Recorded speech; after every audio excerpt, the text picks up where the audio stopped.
What up, my guys? Welcome to another show, man. It's NBA Talk with Jay Money. It's Friday. We back, man. We got our guy Shark here with us. I'm sorry, a little late for the show, man. Doctor's appointment, all type of stuff, but we're here. It's time to dominate. What's up with you, Shark? Everything cool with you?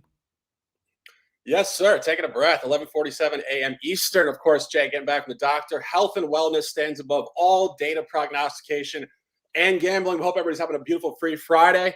Big card today. 12 games. A lot to look at. A lot of angles. A lot of opportunities to do data and dominate. Jay Money, lead the way. Let's get in there. Yeah, let's get straight to it, man. It's all business here on the show, my guys. First game up, we're going over here to the streets of Washington, D.C. here. We got the Wizards land 3 points versus the Brooklyn Nets here. Obviously, a lot going on here. Kyrie suspended. Seth Curry won't be in here. I believe Ben Simmons is still out as well. Don't check me on that. But regardless, KD and the boys here, line has flipped from them being favored 1.5 to them being the 3-point underdogs here, Shark. How are we looking at this game, my guy? It's going to be a tough game. As you suggested, a lot of moving parts. I mean, we've known this about Brooklyn going back seasons now. Trades, Harden, Simmons, Kyrie, Kevin Durant not playing. I mean, this team is just an absolute cluster of chaos. And it's gotten progressively worse. Of course, now Kyrie Irving suspended for 5 games for comments that are political, and it's all over the place. Agree with him or disagree with him, as much as it might have been a totally disrespectful remark, it's conflating so much into this group, and it's just so chaotic.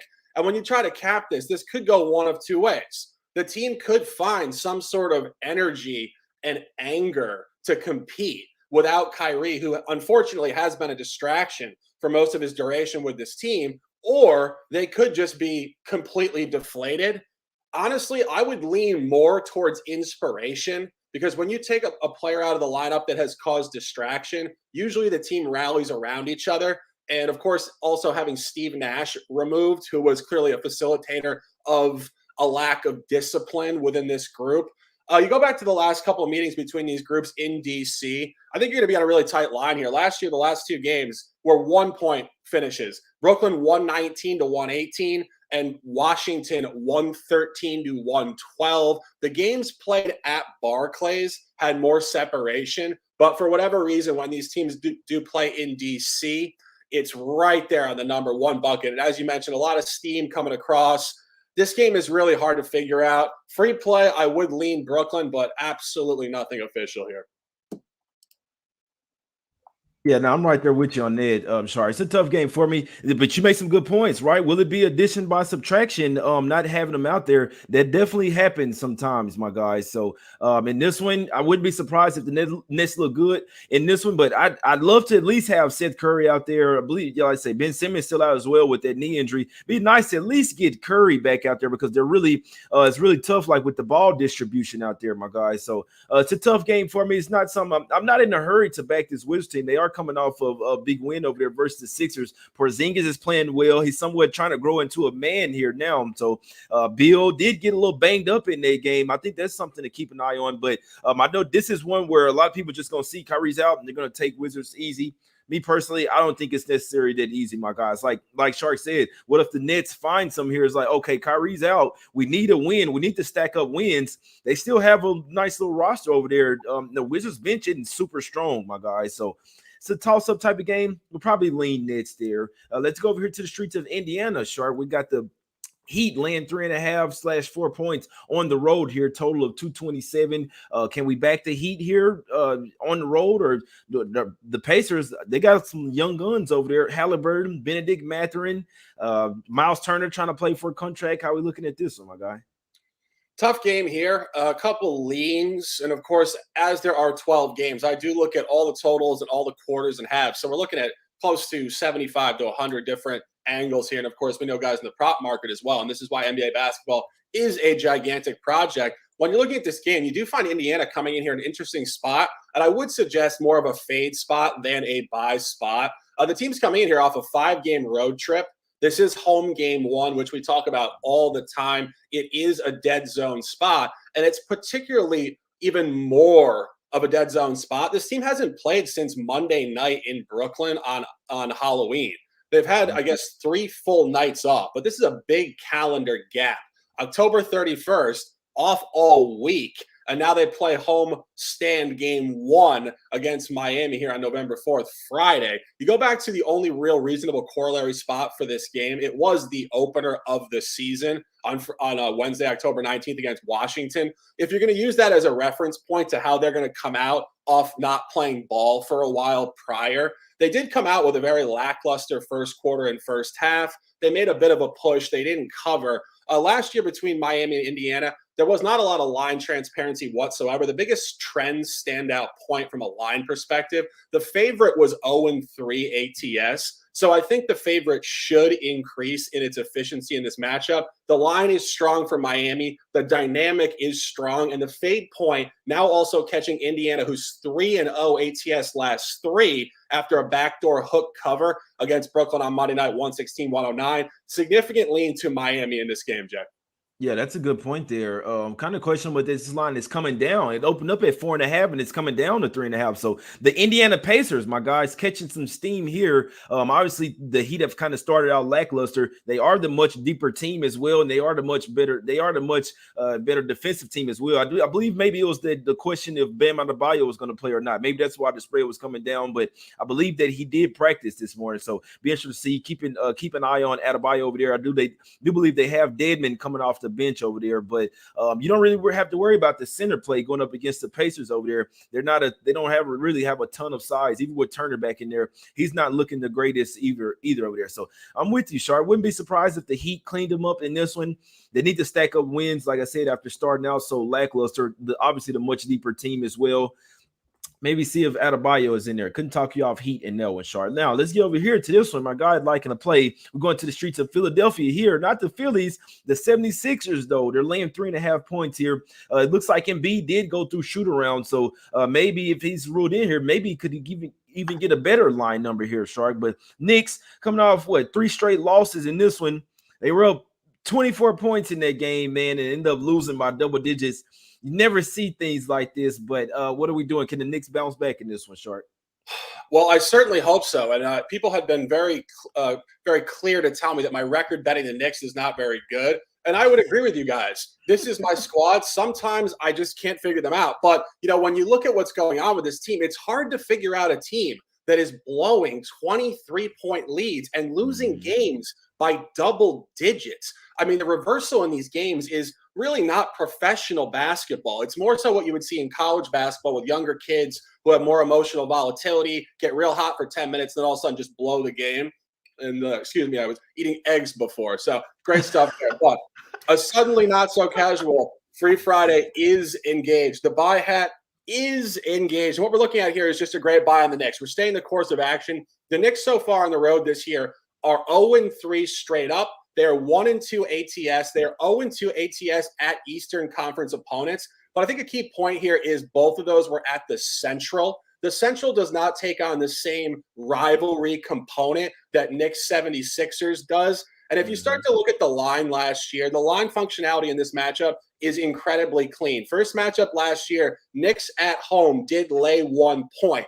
At that point last year, I believe the Sixers had won something like 12-13 straight against the Knicks. And when we dropped that play, Jay, last fall, people said, you're certifiably nuts. And the Knicks did clean them up, 112-99. Then it came back on the road, a very strong figure for the Knicks, where the line should have moved to the 76ers, and it came up to Knicks -2. Knicks got them again. I believe we had that as well, 103-96. Then the line started to shift with authority towards the 76ers. Sixers on the road at the Knicks, a big-time line, 7.5, did get them 125-109. And then Philadelphia came back on a stock 10.5 home, got them again by 15, 123-108. So now you get them at a 10.5 by 15. You come all the way down to 3. Knicks, again, 0-3 straight up on the road. Situationally at the West and the Central, Knicks 0-3 ATS last 3. No James Harden, Joel Embiid sketchiness. Knicks should get this one tonight. Knicks could win this outright. +3, 1 unit official.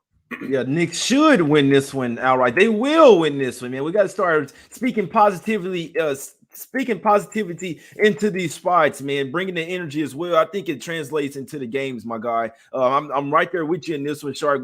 I want to take the Knicks here as well, man. I hadn't taken anything yet. I hadn't bet a single dollar in any NBA game, guys. Just being perfectly honest with you, but I'm right there with you on this one, Shark. And they got to get used to playing without Harden as well. Harden was somewhat used to playing. He was somewhat playing like the old Houston Harden, man, like really distributing the ball. He was playing real well with Maxey. Obviously, these two guys worked out all summer long, so they really built some continuity over there. Now you got a lot of moving parts. Harden's out. Now who's going to run the point guard? Will it be Melton coming in off the bench? He missed the last game as well, so it'll be interesting to see if he comes back. But will he come off the bench and run the point? That's going to hurt the bench, right? Is Maxey going to run the point guard?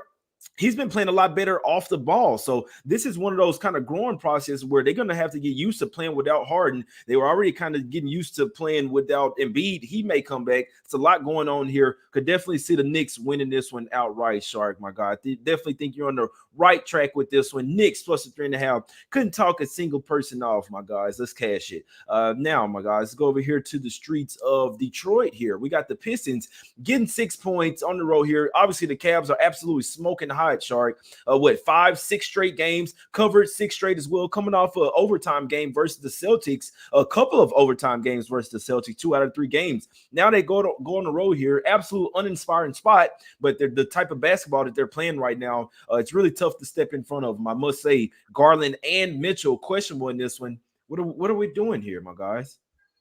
Nothing good, I'll tell you that. This is a brutal game, Jay.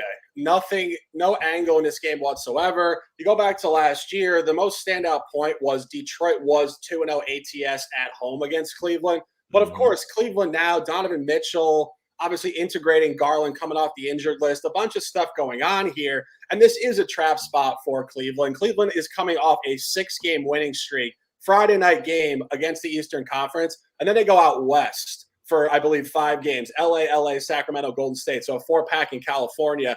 Inherently, this is an overlooked spot. It is a divisional opponent. They do play multiple times a year, I believe 4 times a year. Line functionality does not exist here. If it did, this would be a Cleveland line. It's inflated. Detroit was 3-1 ATS last year against Cleveland.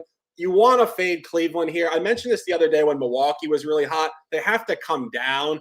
I mean, if you really look at this 6-game winning streak, 3 of their wins were in overtime. So this team is on the teetering edge of a loss. Free play, I would take the points with Detroit here tonight.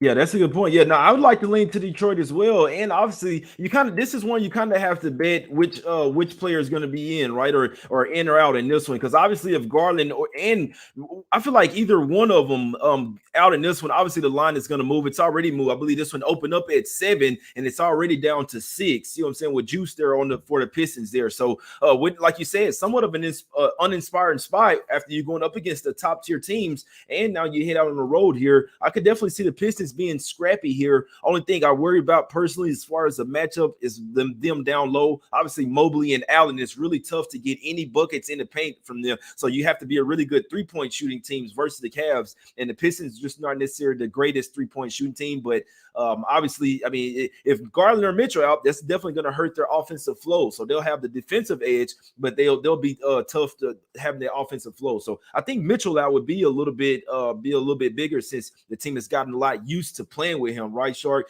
Garland only 1 game back. They've really caught the win with Mitchell and the rest of the team. So if he's out, they could really make everything funky over there. Would definitely lean to the Pistons. Even the fact that they're on the injury report kind of shows you that it's an uninspired spot. They kind of like, let's not go balls to the wall this whole season, right, Shark? Kind of, they might be taking a few games off, man. If there was a spot to do so, it would be one like tonight versus the lowly Pistons. You had anything else on this one? Yeah, no, I think you're right. And I think it's a dead zone spot from the standpoint they're going out west for 4-pack in California. But also, again, the key point here is 3 overtime games in their last 6. Not only are they on the edge of a loss, that's also extra fatigue. And This team their legs might not be there. And JB Bickerstaff made a great comment. Actually, I was listening to the game the other night on national TV against the Celtics, and he said, obviously I'm a coach in this league, you witness other teams, whatever, but I didn't really know when Donovan Mitchell was on the Jazz how good of a human being he is. And, I remember actually, I didn't know that either. When he was at Louisville, I wasn't really glued to Louisville basketball or ACC basketball. Came into the league, he was slightly underdrafted, to be honest. I mean, he's obviously overexceeded his draft position. And I didn't know that. I think he's a really intelligent guy. I think he's a competitor. And I think he really does bring a lot of professionalism to that group. So, again, you remove him, it would be a deflating point as opposed to a team rallying around the new group like the Brooklyn Nets with Kyrie removed. I think that's a polar opposite environment there. Exactly. And like you said, like possibly look ahead spot to the much bigger games coming on the West Coast. So I know when I was looking at it, I was like, man, that's a funky first game of a road trip before you go head out on the West Coast. These guys literally might be taking the game off tonight. And the Pistons, they kind of showed us some in that first game versus the Bucks. They showed that they will never give up. They were on the back-to-back as well. Really could have gave up in that game. So would definitely give a strong look to the Pistons here. I agree with this line coming down. I'd lean Pistons here. If I'm betting this, so it's definitely Pistons or none for me. Now let's go over here to the streets of Boston, where we have the Boston Celtics laying 7 points versus the Chicago Bulls. Shark, somewhat of a revenge spot for the Celtics. They were laying 7 on the road versus the Bulls, and now, and I believe we hopped on that one and cashed with the Bulls, my guy. But what do you think about this one? Can the Celtics get some revenge, or is this whole Udoka situation, the whole being brought back up, could this really be a distraction again for the Celtics? Well, on a suddenly not so casual Free Friday, November 4th, 2022, the buy hat is engaged. And you mentioned it. We're looking directly at this line. And this is where we're going to start to see a lot of transparency, not going back to last year. It is the 22-23 campaign. And now we can look at past data within this season, and we can use it to our advantage here. And what you're looking at is a short line for Boston. As Jay said, on the road, they opened up at 7. I believe it got steamed down to 6. I had this hat on that day, and Chicago did hammer them 120-102. And I think you're seeing these lines telling you a Boston story. This is short. It should be 9. It should be 9.5. It should be 10. They're telling you the story that Jay just said. Ime Udoka meant a lot more to this team than people may want to talk about. And I know people do talk about it a lot, but it may need to be emphasized even more. Of course, Jason Tatum and these boys have been in and out of the playoffs, deep in the playoffs for 5 straight years. But last year, by far, their best performance, deep into June. Now you get Joe Mazzulla, obviously a 33-year-old kid, was a point guard for West Virginia going back about 10 years. Total environmental, emotional shift for this group. And you see what they're doing here. I mean, if you really go down their calendar, how impressive is this in any sort of sustainable manner? Versus Philadelphia. Philadelphia obviously came out the season 0-3. That wasn't impressive. At Miami, Miami's been unimpressive. At Orlando, a non-cover. The same Orlando team that somehow beat the Dubs last night. Don't even get me started there. At Chicago, loss. And the key corollary point here, versus Cleveland, loss. Revenge game, Cleveland, same division, same window of time, and the line shortened up for Boston there. We did talk about this the other day. They did not cover again. I think Chicago comes in here, national game, ESPN 7:30, keeps this close. Boston might win this game. I do not think they win this game by over 7 points. We're at 7.5 now, 1 unit official. Yeah, I like it. I couldn't talk you off. And the Celtics are somewhat dealing with their first adversity of the year as well. They've lost 3 out of the last 4 games. They've only covered 1 of the last 5 as well. So the Celtics started off really hot. Now it's starting to get to where can they coach Joe Mazzulla really can he pick this team up after a few losses, right? And the tough overtime loss versus Cleveland as well. So the same thing with them. They've had 2 overtime games in the past 3 games as well. So you do get the revenge spot, but you also get a Bulls team that matches up really well with what the Celtics like to do. What do they want to do? They want to have the ball in Brown's and Tatum's hands a lot. But you got the Bulls that has some defenders over there as well. You like the tandem of DeRozan and Levine, right? They got the 2 tandems that can go up against the Celtics over there. They have somewhat a defensive guy like a Smart. I'd go out on a limb and say the Bulls and the Celtics are somewhat really similar teams in my opinion, especially without the Celtics having Robert Williams right now. That's kind of equivalent of them having Vucevic over there, not really a center for the Bulls over there. So 7 points is too many here, Shark. I'm right there with you, my guy. I'm gonna have to ride with the Shark in this one, man. Ride the wave or get out of water. I'm right there with you. Obviously, the line is all over Boston as well. Bulls starting to get hot a little bit, coming off 2 straight wins. Could definitely see them keep it going here. So I wouldn't be surprised if they won this one outright. Maybe the Celtics are really thinking about other things, right? But land 7, they're still a great team. They could definitely get the win, but just maybe not by a blowout in this one, my guys. Remember, Those questions are starting to resurface again about Udoka. When you're trying to get over something, you don't want to keep talking about this shit. You want it to be over and done with, and let's not even talk about it anymore. You see what I'm saying? So yeah, definitely Bulls plus the 7. The only way I can look at that one, my guys. Let's go over here to the streets of Memphis here. We got the Grizzlies laying a hefty price here, Shark. I'll be honest with you. I'm not sure the Grizzlies should be laying this type of price versus anyone right now. And it's not a great spot as well. They're coming off a West Coast trip, 4 games. They only went 2-2. Now the Hornets, they're not the greatest team, but they do play hard. They do have a bunch of guys that play hard on there. Love to have Hayward out there. He's going to be out. So no Hayward, no Terry Rozier, Shark, LaMelo Ball sit out, Cody Martin as well. A bunch of offensive guys out for the Hornets. Can they keep within this 11.5 points? This is going to be a tough game, and I think this line is sharpening up. And I think this is where you can go back to last year. Of course, out of conference, not a lot of matchup data, not really a rivalry game in any sort of context, although I believe Charlotte has played them tough over the years in the early Ja Morant window here. But I think the most interesting standpoint within this game, evaluating it, is Memphis opens their home calendar with 5 consecutive games against the East. They don't play a Western team at home until Friday, November 11th against Minnesota. They open up against New York at home, Brooklyn at home, Charlotte, Washington, and Boston. I don't understand exactly why this schedule is clustering that direction, and they have a ton of road games in there. So the key point here that Jay's trying to make is that Memphis's home calendar is not going to really turn up until at least Friday, November 11th. And this early season point of evaluation without Jaren Jackson and this group coming off a deep playoff run really is just a sustained fade spot. However, I think when you go back to the last game, of course, we had that correctly. It was a 3.5, 4.5 cover by a hook, up big in the fourth quarter, 92-77, melted off at Portland, somehow get there. Thankfully, Desmond Bane can hit free throws down the stretch. But you see how sharp that was. I think that could continue here. And I draw you back to the last time these teams played. It was very, very sharp stuff. I actually had this correctly. I did hit it in a really tight window. Memphis won in Charlotte last year in a second matchup, 125-118. It's a 7-point win. They were laying 6.5 points in that game, and they were out huge in that game. Jay, I don't know if you remember that game last year when Memphis played at Charlotte. They were up like 25 points, and Charlotte scored, I believe, over 40 points in the fourth quarter, almost came back and covered the spread. It was absolutely disgusting. We were sweating bullets on that game, but we did cover it nonetheless. But I think the moral of the story is when the last game was a hook, they over-adjusted a little bit. It is a Memphis line, but I think it's definitely a roster adjustment line. This is going to be some sharp stuff tonight. Yeah, no, that's a good point right there. It's tough. It'd be nice to at least have Hayward out there. I'd like to even have Hayward and be getting 10, and I'd be taking this. Without him, it's not a ton of offensive production out there.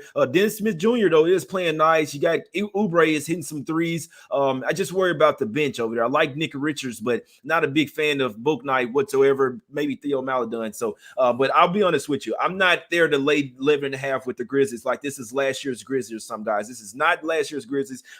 They have a ton of young guys coming off the bench as well. Guys like Conchard, David Roddy, somebody, you know what I'm saying? Some of these guys, they got literally rookies out here playing heavy minutes for them. I'm not laying 11.5 with the Grizzlies as well. Also, somewhat of a fade spot where they can come out somewhat flat coming off that 4-game West Coast road trip, only day rest. I'm not laying the points with the Grizzlies here. Even with all the injuries, I'd still be looking towards the Charlotte Hornets plus the 11.5 here, my guys. I don't even know. I wouldn't even lay 11.5 with the Grizzlies versus the Magic or the Pacers right now, guys. So I don't think they should be laying 11.5 versus anybody. It's just the way I look at it. Let's go over here to the streets of San Antonio here, Shark. I believe another hat switch for the Shark here, man. We got the Spurs getting 4.5 at the house. They are coming off getting absolutely smoked by the Toronto Raptors, Shark. You got the maybe going back down to earth here for the Spurs. They do get Devin Vassell back. They get Keldon Johnson back. So pretty much a full squad other than Josh Primo out there for the Spurs. You got the Clippers here laying 4.5 on the road, Shark. Are the Clippers starting to find their wind? I think so, and I think there's a lot to look at here. But the first point I do look at is the line functionality last year was very, very clean between these teams. And I won 2 out of these 3 games last year. I actually won two bets on the second game. I had San Antonio in the first quarter, but let's go into it for a half second here. Clippers in the first game last year at home at Crypto.com did lay 8 points and win 106-92. Same stadium. Again, you win by margin at 8. It should at least hold at 8.5. It came down to 6.5. And the Spurs went in there and absolutely hammered them from the opening tip, 116-92. Then the line moved significantly in San Antonio towards the home team, the Spurs. -6.5 Clippers in the previous, -1.5 Spurs. Huge line gap. And the Spurs did get them again, 101-94. So the line told you a clean story all three last year. You get a double revenge game from the Clippers, and you get an environment where the Clippers should show upward movement. Obviously, the Clippers lost 4 consecutive ball games from October 23rd through the 30th against Phoenix, OKC twice, and New Orleans. Now they're coming up. They're off a cover. And I do think when you look at the Spurs calendar here, it's very interesting stuff. The Spurs did play Minnesota 3 times already. When Minnesota beat them on the road and covered 134-122, Minnesota was laying 9.5 points. It came down to 6 on the road for Minnesota, which was short. It was a Spurs line on Sunday afternoon. And the Spurs did get the 107-98. This is the opposite. This is a double revenge game for the opponent, and the line's moving towards the Clippers. I'm at 3.5. It's 4.5 now. I wouldn't talk you off. Clippers should get there tonight by 7+ points. 1 unit official. Got you. Double digit Smack City spot coming from the Clippers here, man. Might have to. I already got a haircut, guys. But if you rocking with the Clippers tonight, you got to at least go get an edge up or something, man. Tighten that beard up. You see what I'm saying? You can give it a little shave. That's cool enough as well, man. But yeah, the clip show tonight. Obviously Spurs coming out getting absolutely smoked, but they're supposed to get smoked a few more times as well. This Spurs team is not that good, to be honest with you. So it kind of pisses me off, man. Some of these trash ass teams coming out here playing way above their head. But it's early season. It's supposed to happen. It's crazy because I told my girl I knew that this was gonna happen, man. So but it's all good. It's definitely gonna start to flip. Clippers should smoke these guys tonight. Let's go over here to the streets of Dallas real quick, where we got the Mavs laying 3.5 points short versus the Toronto Raptors here. Raptors coming off a couple games where they've been really good offensively here. Be interested to see if Van Fleet comes back in this game, because obviously this is a spot where they could miss him here. Raptors really great defensive team. The Mavs aren't bad defensively as well. How you looking at this one? This game is going to be incredibly sharp, just absolutely incredibly sharp. When you go back to last year, this is important stuff. Dallas on the road early season did win in Toronto and cover 103-95 on a -4.5. We had that correctly that day. They came home. It was short. They were 4.5 on the road with a cover. Come home, it should come up to 7.5. It stuck down at 4, and it pushed 102-98. And Toronto was the right side of that game. I had Toronto in that game, and I pushed the bet at +4. And Toronto was actually within 2 points in the final possession. I believe Kristaps Porzingis hit 2 free throws to push the spread or something like that. But the point being made here is that when the final matchup between these two in Dallas was a -4, and it finished 102-98, and they bring it right back to -4, it's a gamble line at the max. And Jay, we were talking about this last night briefly, but I had suggested to a few people off the record that this homestand was going to begin for Dallas with lackluster opponents and lackluster motivation. Oklahoma City, Orlando, and a Utah team that obviously lacks star power right now. And they have been lackadaisical all 3 games. They are 0-3 first quarter, not only ATS, but straight up. They've come out flat 3 straight ball games here. Now you get a Friday night game, and you get Toronto coming off just absolute heat check stuff for a couple games now. My top lean in this game would be Dallas early. I think Dallas needs to flip the script and come out better. I mean, you saw the last game. It's just pathetic stuff out of the locker room. Right. Top lean in this game, Dallas early, probably first quarter. Not officially on the game, though. Yeah, that's a good point there.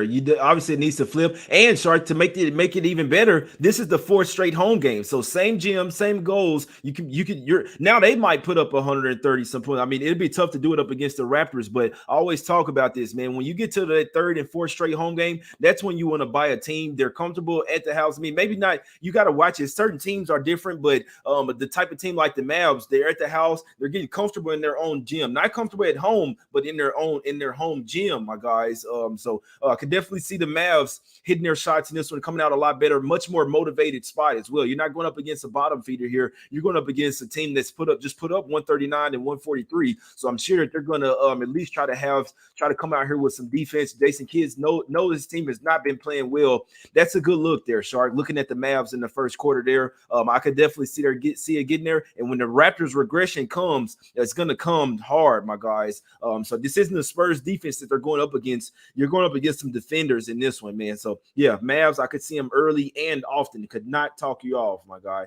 Now let's get over here to this Pelican spot, man. We got the New Orleans Pelicans here. Land 4. This line did reach up to 5.5. Some sharp money coming back in on the Warriors, and I understand why, guys. Obviously, the Warriors, the spot would set up well for the Pelicans here. It's just that the Warriors have lost every single game on this road trip, man. So the look would be the Pelicans here. Being perfectly honest with you guys, I hadn't bet a single dollar on this game. Pelicans -4 still would be my top look of the day. Back-to-back plus 34, plus 5 games in 7 nights, all on the West Coast, basically all on the East Coast, basically for the Warriors here. It's an absolute terrible spot, especially it's even worse when you get the West Coast team that's been playing out of their time zone as well. So I know they're pissed off. I know they're coming off a loss, but what do we see last night versus the Magic? First off, the team is not playing defense. Second off, they ran out of gas. If they ran out of gas in last night's game, why wouldn't they run out of gas in this one? You see what I'm saying? So maybe they come out some in early first quarter, first half, but in the second half of this one, these guys should really run out of gas in this one. Nothing is guaranteed. Warriors could find some. They're pissed off, but Pelicans -4 is the only way that I could look in this game, Shark. Yeah, I agree. I mean, you obviously want to take the Pelicans here. You get all boxes checked on both sides of the game. Obviously, you said it, Dubs in the ultra fatigue spot, back end of a road trip. You get a Pelicans revenge game. You get the Pelicans off an egregious loss in LA to close a road trip. Of course, a backdoor that went against us. Just stuff you never want to see when you're betting NBA basketball. But Pelicans home game 1. Last year, the line functionality was clean. Dubs did get them early season blowout status in Golden State, 126-85. It came all the way back to Pelicans as a small favorite on January 6th, 101-96 Pelicans win. And then it came back in the same stadium in New Orleans. Dubs now were -7, so a huge line transparency point there. And the Dubs did hammer them 128-107. So you get a revenge game. You get the Pelicans coming up. You get the Pelicans off a loss. You get the Dubs in a brutal spot, and you get a Pelicans number. Only reason I'm not on this game is Jay mentioned this. Right now, the Warriors are really bizarre, I would say. Nobody saw the Warriors tanking 4 consecutive road games to the East. Nobody saw the Warriors coming in here at 3-6 straight up. Nobody saw them going 0-5 on the road ATS with barely any functionality against the spread whatsoever. So this is where it gets confusing. They have to get better, right? I don't know. And so you start to think and you think and you think, and I agree with all the angles. Maybe I'm overthinking it. I'm a human being too. Everything's on the Pelicans. I got the hat right here, and it's a beautiful print, as we know. I agree with you. I'm just not in the game. Yeah, no, I'm with you on that. Yeah, Pelicans would top -4 would be the look, guys. The Warriors will bounce back, but it might not come on the road here. They're thinking about messing around with lineups. Someone could get ruled out here. Just being perfectly honest, they're sitting on 3-6. The season isn't over. It's a long season. It's not really balls to the wall. The Warriors will figure things out, but I don't think it's one of those where we have to figure it out tonight. It's a really tough travel spot, guys. You don't even look at this is one where you don't even look at the team, the name of the team. You just cap the game like they're robots. You don't look at the players' names as well. Team A versus Team B. You want to take the much more rested team here. Only thing not working for the Pelicans here is their first game back on the road after 3 straight games on the West Coast as well. Then they do go out on the road after this game, but it's a big game. They tanked that game versus Lakers as well. End up losing that one in overtime, so I'm sure they're pissed off. So there is not necessarily good. They went to overtime, come in first game off the road, but absolute fade spot for the Warriors here. Any team 3rd and 4 back-to-back and 5th game in 7 nights all on the road. It's an absolute fade spot. It's either you take the other team or you stay off the game, guys. It's simply put. So Pelicans -4 would be my top look of the day. Let's get over here to the streets of Phoenix here. We got the Suns laying 11 points versus the Portland Trailblazers, Short. Yeah, this is going to be a tough game. You are getting clean line functionality here. This is a Phoenix number, but it's going to be close. Phoenix obviously laid 5.5 points early season on the road and did lose at Portland without Damian Lillard. Now you come back, you're 9.5. It should be 8.5 for neutrality. It is showcasing 1 extra point of strength towards Phoenix. You would lean Phoenix. Obviously, a lot of moving parts. Phoenix is too hot right now. They are 6-0 ATS last 6. Should come down. Late night, I would advise people, if you want a little sweat, quarter unit, throw it on Phoenix. But this is going to be a tough game. It's going to be real tight on the number. Yeah, that's a good point there. Yeah, a lot of roster questions for the Blazers here. You do get the revenge spot for the Suns here, but I believe they play these guys back to back here. So in my opinion, they do get Aiden back tonight. This isn't really a real big I don't know. I don't care about this game, man. What, 6 straight home game for the Suns? Like I say, back to back. They play the Blazers again tomorrow, so you just worry about the motivation here. Obviously, it is a revenge spot, but do you really want to blow them out by 20 points? It's just. I mean, I'm not betting against the Suns here. It's just an unmotivated spot for me, my guys. Let's get over here to the streets of Minnesota here. We got the Wolves getting 3.5 points versus the only undefeated team in the NBA. You got the Milwaukee Bucks here laying 3.5. They're 7-0 straight up on the season here, Sharp. Tough game. I wanted to take Minnesota, and I started going through it. Of course, I mentioned it the other day. I thought Milwaukee was trending towards a loss, and of course, they came out and just hammered Detroit. So go figure there. That's the learning process of early season NBA basketball. But Milwaukee, regardless, has to lose a game. Why wouldn't it come at Minnesota?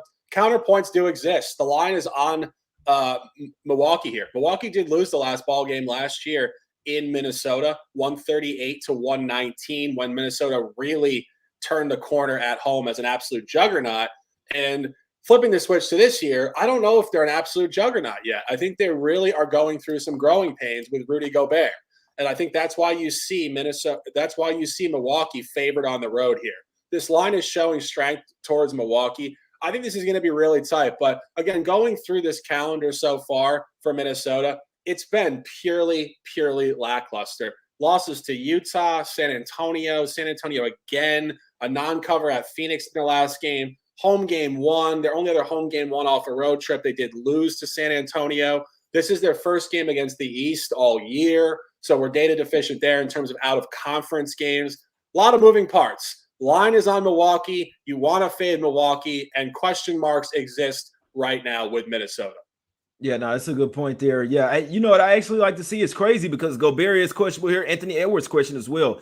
It's crazy to say, but if Gobert wasn't in this game, I'd actually like the Wolves even more. They need one of these guys out just to get back to playing the way he did. It's tough because it's not really looking like it's fitting right now. I mean, theoretically, the idea is good, pairing Cat and Gobert, but it's two guys. I mean, Cat doesn't really clog up the paint, but Gobert's offense doesn't really fit with this team. He's clogging up the paint and doesn't like it. He's saying he can't get any passes ways to the rim. So if Gobert wasn't in there, I actually could see the Wolves with a lot more free-flowing type of play offensively. Obviously, the Bucks are winning with their defense right now. They're winning with Giannis doing everything on offense, maybe a little bit of Drew Holiday, and they're winning with defense. That's the game right now. So if the Wolves can get something going offensively and the Bucks defense doesn't look that strong, that's how you win.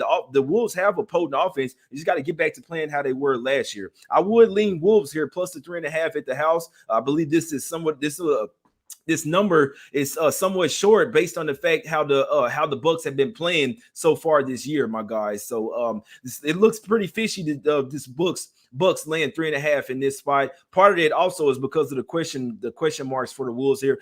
Those guys do get ruled in. You might see this line going down. First game of back-to-back for the Bucks. They play the Thunder tomorrow, so it's a little funky spot. 6 straight home games. You go out on the road for one game, then you're back at the house for a game. So I don't know what to do with this game, man. Would lean the Wolves. I think the Wolves would be the sharp side in this one, my guys. It's not something I bet, though. Let's go over here. The last game up. We're going to the streets of L.A. here. We got the Lakers laying 3 points. They're on a 2-game win streak here.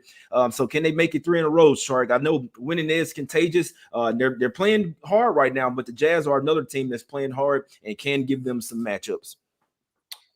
Yeah, this is a terrible game to bet, unfortunately. This is going to be really tough. And you look at the Lakers' home games, again, we talked about this, and I was a little apprehensive before I took the New Orleans side. I said it to a few people.